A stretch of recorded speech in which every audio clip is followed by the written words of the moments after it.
ఇది ఎంత భయంకరమైన విషయం అంటే మార్చురీలో మృతదేహాన్ని పీక్కు తిన్న కుక్క. ఆ వీడియో చూస్తుంటే వామ్మో! ఇది ఎక్కడ అనుకుంటున్నారు? జడ్చర్ల ప్రభుత్వ ఆసుపత్రిలో ఆ మార్చురీ దగ్గర శవం బయట పడేసిర్రు ఆడ. అట్లా ఆడ పడేస్తే కుక్కొచ్చి పీకుతున్నది ఆ కాళ్ళు వేళ్ళు పట్టుకొని. ఇగో అది ఒకటే కొరికి కొరికి కంకి కంకి వదిలేసింది. ఆ వీడియో చూస్తేనే ఇట్లా ఒక రకమైన ఇది ఉన్నది. ఎంత దారుణం అసలు! ఆ మార్చురీ ఏంది, ఆ ఈగలు అసలు అంత భయంకరంగా ఉంది అసలు. జడ్చర్ల ప్రభుత్వ ఆసుపత్రిలో సోమవారం హృదయ విదారక ఘటన చోటు చేసుకుంది. శనివారం జడ్చర్ల మండలంలోని నాగసాల గ్రామానికి చెందిన పోలే భీమేశ్వర్ ఇంటి నుంచి బహిర్భూమికని బయటకు పోయిండట. అబ్బాయి వయసు 32 సంవత్సరాలే. లారీ డ్రైవర్ కావడంతో విధులకు వెళ్లారు అని కుటుంబ సభ్యులంతా భావించారట. రాత్రి వరకు రాలేదట. దీంతో చుట్టుపక్కల వెతికినా ఆచూకీ దొరకలే. సోమవారం ఉదయం స్థానిక చెరువులో శవంగా తేలడంతో పోలీసుల మృతదేహాన్ని జడ్చర్ల మార్చురీకి తరలించి కింద నేలపైనే ఉంచిరట. అక్కడ సరైన భద్రత లేకపోవడంతో ఒక కుక్క లోపలికి చొరబడి శవాన్ని పీక్కు తింటూ కనిపించింది. ఈ దృశ్యాలు సామాజిక మాధ్యమాల్లో వైరల్ అయినాయి. ఆసుపత్రి సూపరింటెండెంట్ చంద్రకళను వివరణ కోరగా పోస్టుమార్టం సిబ్బంది గదిలోకి వెళ్తుండగానే కుక్క కూడా వెళ్ళింది. అప్పుడే సిబ్బంది దాన్ని తరిమేశారు. అబ్బా, ఎంత బాగా చెప్పినావు అమ్మ! ఏదో ఒకటి చెప్పాలి కాబట్టి చెప్తే ఎట్లా? ఆ కుక్క ఆడ నిలబడ్డది, వెయిట్ చేసి లోపలికి వచ్చి దాన్ని పిక్కు తిన్నది. ఆ వీడియో ఉన్నది, అది మనం ప్లే చేయలేం దాన్ని. జడ్చర్లలో 30 పడకల ఆసుపత్రిని 2023లో 100 పడకలకు ఉన్నతీకరించారు. నూతన ఆసుపత్రిలో మార్చురీకి సంబంధించిన పరికరాలు, ఇతర వసతులు కల్పించలేదు. దీంతో పాత ఆసుపత్రి మార్చురీలోనే పోస్టుమార్టం నిర్వహిస్తున్నారట. ఇటీవల ఒక మృతదేహాన్ని మార్చురీకి తీసుకొచ్చి అక్కడి పరిస్థితులను చూసి రాత్రంతా అంబులెన్స్లోనే ఉంచి ఉదయం పోస్టుమార్టం చేయించారు. సమస్యను ఉన్నతాధికారులకు చెబుతున్నా స్పందన కరువవుతోందని ఆసుపత్రి వర్గాలు పేర్కొంటున్నాయి. కుక్కలు ఎంటర్ అయ్యి రేపు పొద్దున బెడ్ మీద ఉన్న మనుషులను కూడా పిక్క తింటాయి. ఏం దారుణం ఇది! ఒక్కసారి అనిరుద్ రెడ్డి గారికి కాల్ చేద్దాం. ఎమ్మెల్యే జడ్చర్ల.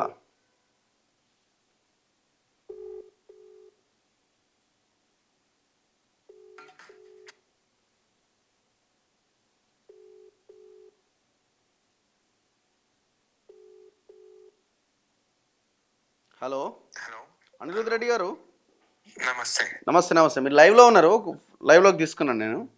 ఇప్పుడు చెప్పండి. ఏందండి ఇది? జడ్చర్ల గవర్నమెంట్ ఆసుపత్రిలో కుక్క శవాన్ని బిక్కు తింటుంది కదా?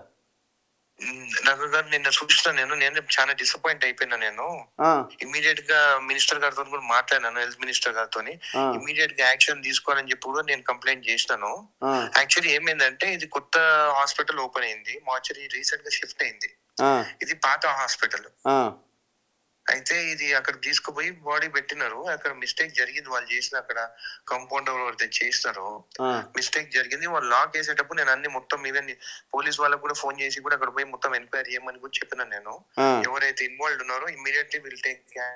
ఎందుకంటే తర్వాత నాకే ఇంత బాధ అనిపించింది, ఇంత లాపర్వాగా వీళ్ళు పని చేసిందని. అంటే వాళ్ళు పని చేసిరా అసలు? కనీసం వాడు ఏర్పాట్లు ఏమైనా ఉండాలి కదా అక్కడ కూడా. అంటే హాస్పిటల్ కట్టి మార్చురీ లేకుండా ఎట్లా పెట్టిరండి అసలు? హాస్పిటల్ లో మార్చరీ ఉన్నది, కొత్త హాస్పిటల్ లా. ఇది పాత దాని దగ్గర ఇక పెట్టినారు వీళ్ళు. పాత హాస్పిటల్ షిఫ్ట్ అయింది. సో అక్కడ చేసిన తర్వాత వీళ్ళు ఏం చేసిన, తాళం చేసేటప్పుడు ఆ కుక్క ఎవరైతే మనిషికి లాక్ వేసినారో వాళ్ళు అదే ఎంక్వైరీ చేపిస్తున్నాం, అది చూసుకోకుండా లాక్ వేసుకొని వెళ్ళిపోయిండు. సో ఇది సీరియస్ యాక్షన్. ఇది నేను ఈజీగా ఇచ్చిపెట్టాను నేను ఇది. ఎందుకంటే ఇది నాకు జడ్చర్లకు అనేది ఒక బ్రాండ్ లాగా క్రియేట్ చేస్తుంటే ఈ కొంతమంది వల్ల నాకు చిన్న నెగిటివ్ నేమ్ వస్తుంది నాకు జడ్చర్లకి. నేను టాలరేట్ చేయను దీన్ని. అందుకే నేను నైట్ దామోదర్ రాజనరసింహ గారితో మాట్లాడిన, ఆయన కూడా పాపం చాలా బాధపడ్డాడు. ఇమీడియట్ గా ఈరోజు యాక్షన్ తీసుకుంటానని కూడా చెప్పిండు. ఓకే, సో ఇది ఎమ్మెల్యే చెప్తున్న మాట. కానీ జరిగిపోయింది కదా, మనం ఎన్ని మాట్లాడినా ఏం లాభం? అసలు బడ్జెట్ ఎక్కడిది? ఓ మార్చురీ నిర్వహణే కాదు, మెడిసిన్స్కి కానీ అక్కడ డాక్టర్స్కి కానీ కనీస ఏర్పాట్లకు కానీ అసలు డాక్టర్లు ఎక్కడిది? వ్యవస్థలో బడ్జెట్ ఎక్కడిది? ఇప్పుడు ఒక ఎమ్మెల్యేనో ఒక మంత్రో ఇది కాదు, మనం మొత్తం సిస్టమ్, ముఖ్యమంత్రి ప్రభుత్వం యొక్క ఆలోచన విధానమే మారాలి. అక్కడ 4% బడ్జెట్ పెడతారు, కనీసం రూపాయి హాస్పిటల్కి రాదు. ఎక్కడి నుంచి అక్కడ సౌకర్యాలు ఉంటాయి? వీళ్ళు ఇస్తున్న ఆ 4% బడ్జెట్ కూడా డాక్టర్ల జీతాలు వాటికి వీటికే పోతుంది. నువ్వు ఎవ్రీ మంత్ మెయింటెనెన్స్ ఏది? ఎంత ఘోరం చూడండి, ఎంత అన్యాయం. ఉద్యోగుల విరమణ బకాయిలపై అసెంబ్లీలో నిలదీస్తామనే వార్తను చూడనట్టుగా దాటవేసినారు. ఏం దాటవేయం బ్రదర్, మేము ఆడ ఖమ్మం జిల్లాకు ఆ ఉద్యోగులకు సంబంధించిన అంశం వస్తేనే ఖమ్మంకి వెళ్ళి మేము ఆడ ఒక వీడియో చేసి వస్తే తెల్లారి ఇమీడియట్గా వాళ్ళ అకౌంట్లో 60 లక్షల రూపాయలు పడ్డాయి. మేమే వెళ్ళినాం చనిపోయిన ఆ రిటైర్డ్ ఆర్ఎస్ఐ ఇంటికి. మీరు మమ్మల్ని క్వశ్చన్ చేస్తే ఎట్లా? మాట్లాడకపోతే అడగండి.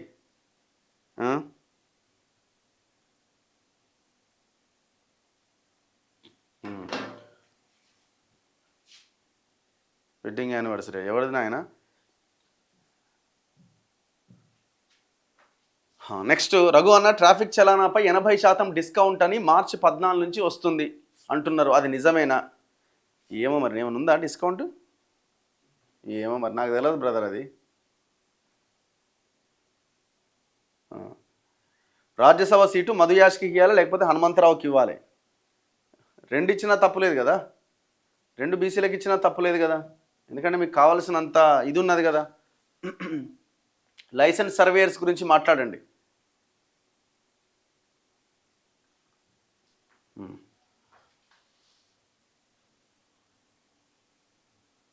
కుక్క వచ్చినా కూడా అది బడ్జెట్ ప్రాబ్లం అంటున్నా. అవును మరి, బడ్జెటే కదా ప్రతిదానికి లింక్ అదే. ఇప్పుడు పాత హాస్పిటల్లోనే మార్చరు ఎందుకు, కొత్త దానికి ఎందుకు మార్చలే? మీరు అక్కడ సరైన రిక్రూట్మెంట్, అక్కడ ఎంప్లాయీ ఉంటే అది జరగదు కదా. నిర్లక్ష్యము, బడ్జెట్ అన్నింటికి లింక్ అదే కదా. తుమ్మల నాగేశ్వరరావు వచ్చిండా లేదా దుబాయ్లోనే ఉన్నాడా? రానట్టుంది, ఇంకా ఆయన ఆన్నే ఉన్నాడు. ఆయన ఆన్నే ఉండి కూడా ఇక్కడ మానిటర్ చేస్తున్నాడు.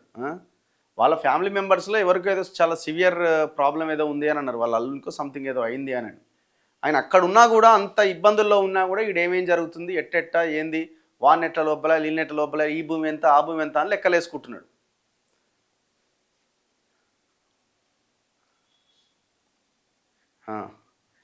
జస్టిస్ పీసీ ఘోష్ కమిషన్ మీద యాక్షన్ తీసుకుంటే రేవంత్ రెడ్డి ఈయన బొక్కలో ఏందో అందరూ దొంగలే. నిన్న రాహుల్ గాంధీ హైదరాబాద్ వచ్చిన నిరుద్యోగులను ఎక్కడికెక్కడ హౌస్ అరెస్ట్ చేసిరు, దాని గురించి మాట్లాడండి.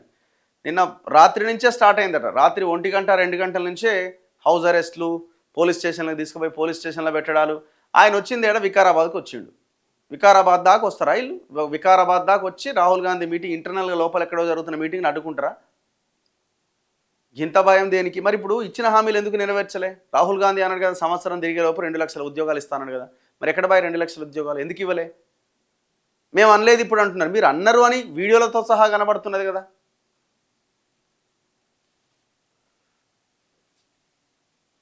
మీరు ఫోన్ చేస్తే ప్రతి ఒక్కడు లిఫ్ట్ చేస్తాడు, సామాన్యుడు చేస్తే ఒక్కడు కూడా లిఫ్ట్ చేయడు. వాస్తవమే కదా అది. అలా మేము మాది లిఫ్ట్ చేయకపోతే మళ్ళీ ఎందుకు వచ్చిన గొడవ అనుకొని లిఫ్ట్ చేస్తారు, రకరకాలుగా ఉంటుంది. రఘువన్న గారు, నిన్న రాహుల్ గాంధీ మాజీ మావోయిస్టులతో భేటీలో ఏం జరిగింది? ఏం జరుగుతుంది? మేబీ నేను అనుకోవడం ఏమన్నా, అందులో కొంతమంది ఏమైనా కాంగ్రెస్కి పోవాలని అనుకుంటున్నారేమో మేబీ. విశ్వజిత్ కంపాటి మీద గవర్నమెంట్ ఎందుకు యాక్షన్స్ తీసుకోవట్లేదు? తీసుకోదు. ఎందుకు తీసుకుంటుంది? ప్రభుత్వమే వాడిని పెట్టి ముందల పెట్టి చేయించింది కదా పని. ఎవడు వాడు? నేరెళ్ళ బాధితులని కొట్టించిన వాళ్ళలో వాడు ఎస్పీ ఉండే అప్పుడు, దొంగ. కామారెడ్డి ఎమ్మెల్యే వర్సెస్ మాజీ ఎమ్మెల్యేల ఇష్యూ పక్కకు జరిగినట్టేనా? ఏముంటుందండి, లీడర్ల మధ్యలో గొడవలు ఉంటాయా? ఏదో వాళ్ళ ఉనికి కోసం ఈయన ఆయన ఇద్దరు తన్నుకుంటట్టు ఉంటారు. కోవాబన్ విషయంలో మీరు చేసిన హడావుడి, బాన్స్వాడ మరియు ఎల్బీ నగర్ క్యాబ్ డ్రైవర్ విషయంలో మీరు అంతగా ఇంట్రెస్ట్ లేదు అనుకుంటా రఘు అన్న. సెలెక్ట్ న్యూస్ చదువుతున్నా. మాకు అంతకంటే భయంకరమైన ఇష్యూ ఖమ్మంలో 1000 మంది ఇల్లు కూలగొట్టిరు. అది చాలా పెద్ద ఇష్యూ అనిపించింది మాకు. అర్థమైందా? మీరు అన్న దాంట్లో సరే మీకు అది ఇంట్రెస్ట్ కావచ్చు, కానీ మాకు అది చాలా పెద్ద, మాకు అది ఇంకా పెద్ద ఇష్యూ అది. ఎందుకంటే అందులో అందరూ ఉన్నారు. మన హిందువులు కూడా దాదాపు 90% మంది ఉన్నారు ఇల్లు కోల్పోయిన వాళ్ళు. మీరు చెప్పిన ఇష్యూ గురించి కూడా మాట్లాడిన నేను 2-3 రోజుల క్రితమే. దానం నాగేందర్ రాజీనామా చేస్తాడా? చెయ్యడు. గాంధీ విగ్రహం కోసం 5,000 కోట్ల రూపాయలు అన్నారు. 5 కోట్లు పెట్టినా ఆసుపత్రులు బాగుండేవి, పెట్టరు. వాళ్ళకి గాంధీ విగ్రహాలు, పార్కులు అంటే నేను చేసిన ఇది, ఆ శిలాపలకం మీద పెద్ద పెద్ద తాటికాయంత అక్షరాలతో వీళ్ళ పేర్లు ఉంటే అట్లా నేనే కట్టించినా అని చెప్పుకోవాలన్నట్టు. ఇప్పుడు సెక్రటేరియట్ ఎవడు కూలగొట్టమన్నాడు అవసరమా? 2000 కోట్లు పెట్టి కట్టిండు దాన్ని. ఒక్క ముఖ్యమంత్రి ఇప్పుడు ఈ ముఖ్యమంత్రి కూడా చక్కగా పోతున్నాడు దానికి. నేనే కనుక్కుంటే ఏంటంటే ఇది వాస్తులో ఏదో తేడా ఉంది అనేది రకరకాలుగా చెప్తున్నారు. మరి ఎందుకు కట్టుకున్నారు? ప్రజల సొమ్మును ఎందుకు ఇది చేశారు? పోనీ ఎంప్లాయీస్కి ఏమైనా ఫ్రెండ్లీగా ఉందా అంటే ఆ బిల్డింగు వరస్ట్గా ఉన్నది. అంతకుముందే చాలా అద్భుతంగా ఉంటుండే. అంటే వీళ్ళు ఖర్చులు ఎట్లా పెడతారు అన్న దాని మీద వీళ్ళ ఐడెంటిటీని చూపించుకోవడానికి ప్రజల సొమ్ముని దుర్వినియోగం చేస్తూ ఉంటారు.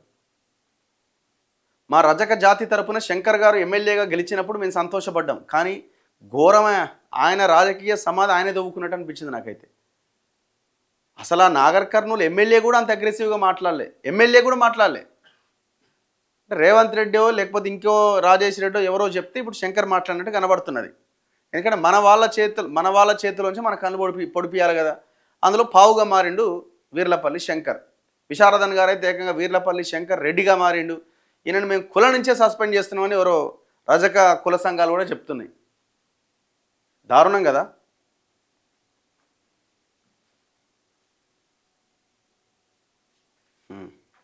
పవర్ లూమ్స్ థ్రిఫ్ట్ ఫండ్ అమలు చేయట్లేదు ప్రభుత్వం. ఇప్పుడు నేను ఇప్పుడు ఈ పద్మశాలి సంఘాలు కూడా కొన్ని ఉన్న సంఘాలలో కూడా ఇప్పుడు నేను చాలా కాలం నుంచి అడుగుతున్నా. 14 ఏళ్ళు అవుతుంది పద్మశాలి సొసైటీలకి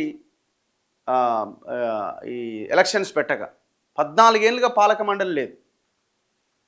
మరి ఈ సంఘాలకు సంబంధించిన లీడర్లు ఎవరు ఉన్నారు? ఆ లీడర్లు ఎవరు ఉన్నారా అంటే పొలిటీషియన్స్ని అక్కడ వాళ్ళు అధ్యక్షులుగా దాంట్లో పెట్టుకున్నారు. ఈ అధ్యక్షులను పెట్టుకోవడం వల్ల ఏమవుతుంది? ఇట్లాంటి వాళ్ళు ఇప్పుడు ఆయన ఈ తెలంగాణ రాష్ట్ర అధ్యక్షుడు ఉన్నాడు పొంగులేటి, ఆయన ఎవరు తుమ్మల నాగేశ్వరరావు దగ్గరగా ఉంటాడు. అంతకుముందు బీఆర్ఎస్ ఇప్పుడు కాంగ్రెస్లోకి వచ్చి ఏరిండు. ఇప్పుడు ఆయన పోరాడడం అంటే ఇందిరా పార్క్ దగ్గర ధర్నా చేయమంటే చేస్తాడా? తుమ్మల నాగేశ్వరరావు చేయమంటే చేస్తాడు, చేయకపోతే చేయడు. ఇక గవర్నమెంట్కే మనం అనుకూలంగా పనిచేస్తున్నప్పుడు మన యొక్క హక్కులు ఇవన్నీ ఎట్లా సాధ్యమవుతాయి? ఇంపాసిబుల్ కదా.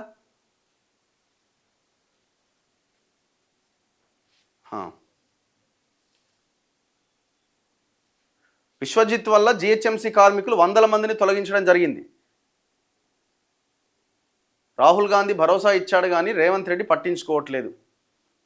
హ్యాపీ హోలీ ఇవాళ రేపు కదా, ఇవాళ గ్రహణం ఏదో ఉందట కదా. మంత్రులకు భయపడి బతుకుతున్నాడు రేవంత్ రెడ్డి. మీరు చెప్పింది కూడా ఒక పాయింటే.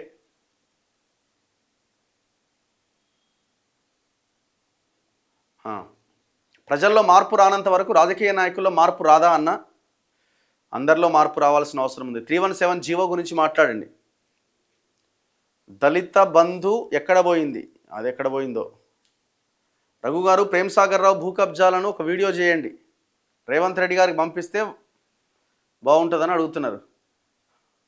హైదరాబాద్లో ఉన్న ఆసుపత్రులన్నీ నిజాం కట్టినవే. ఉస్మానియా, గాంధీ, నిమ్స్, నీలోఫర్. స్వాతంత్రానంతరం ప్రభుత్వం ఒక్క హాస్పిటల్ కూడా కట్టలే. రైతు బంధు ఎక్కడ పోయిందన్న? నాగర్ కర్నూలు ఎస్పీ వేస్ట్ అట. రాబోయే రోజుల్లో బీసీ రాజ్యం వస్తుంది తెలంగాణలో. చలో, సో ఇది పబ్లిక్ రియాక్షన్.